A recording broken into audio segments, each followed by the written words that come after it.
हाँ तो अब कांग्रेस उस घेरे में है क्योंकि धीरज साहू ने, मुझे लगता नहीं कोई घेरे में है। एक कारोबारी है धीरज साहू, जो कांग्रेस के सांसद है। उनका 100 साल से भी ज्यादा हो गया, उनका एक कारोबार चल रहा है। मैं उनका एक स्टेटमेंट आज देख रहा था। Yes sir. मैं उनका स्टेटमेंट देख रहा हूं। मुझे लगता है उस बारे में जिसने रेड्स किया है इनकम टैक्स के प्रवक्ता ने सामने आकर बताना चाहिए, क्या ये ब्लैक मनी है, क्या ये काला धन है, या और कुछ है। ये हम और आप नहीं बता सकते। ये मीडिया ट्रायल नहीं हो सकती सिर्फ अपोजिशन के लोगों की। अगर इनकम टैक्स के पास जानकारी है ये काला धन है या और कहां से आया है, क्या है, उस बारे में इनकम टैक्स के प्रवक्ता बोल सकते हैं, हम नहीं बोल सकते, या बीजेपी के प्रवक्ता नहीं बोल सकते। अखिलेश यादव कह रहे हैं कि बीजेपी सुरक्षा के नाम पर लोगों को डराना चाहती है। ये सच है, ये सच है।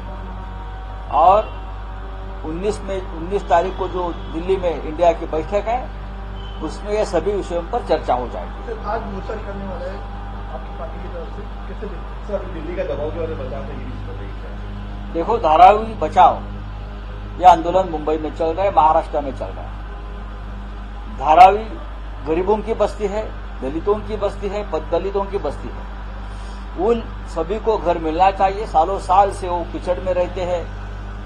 उनका व्यवसाय, उनका व्यापार, उनके छोटे मोटे धंधे वहां है, चाहे लेबर हो, चाहे स्टील हो, चाहे गारमेंट हो, चाहे कुंभार के काम हो। वो सभी को उनका घर और उनका जो छोटा मोटा व्यवसाय है उनके लिए जगह मिलनी चाहिए।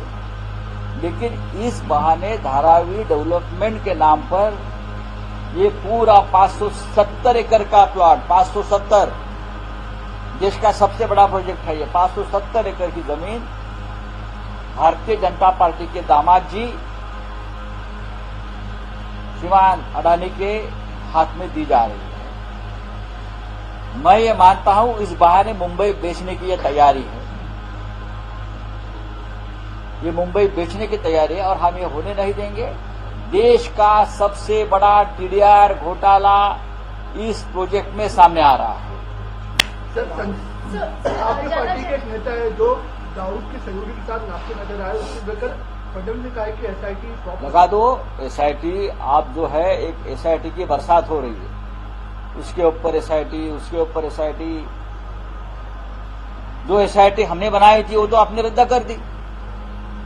उद्धव ठाकरे साहब के कार्यकाल में हमने 3 एसआईटी बनाई थी, उससे भी गंभीर विषयों पर।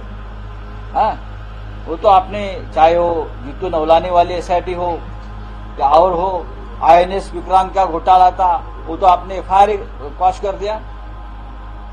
देखो, ये एक राजनीति चल रही है। नासिक में ललित पाटिल जो ड्रग्स माफिया है, उनके सीधे संबंध दो कैबिनेट मिनिस्टर से है। वो पूरा गुमराह करने के लिए ये एक देखिए, चौकसी अगर आप जांच कर रहे हैं तो कर लीजिए। हमने कहा रोका है जांच को, लेकिन ललित पाटिल और 2 कैबिनेट मिनिस्टर का क्या साड़गांठ है, हाँ, क्या पैसे की लेन देन है, आप उसके बारे में पहले एक एसआईटी लगाइए। अगर एसआईटी लगाई है तो जो जांच के घेरे में जो मंत्री है उनका इस्तीफा लीजिए। हाँ।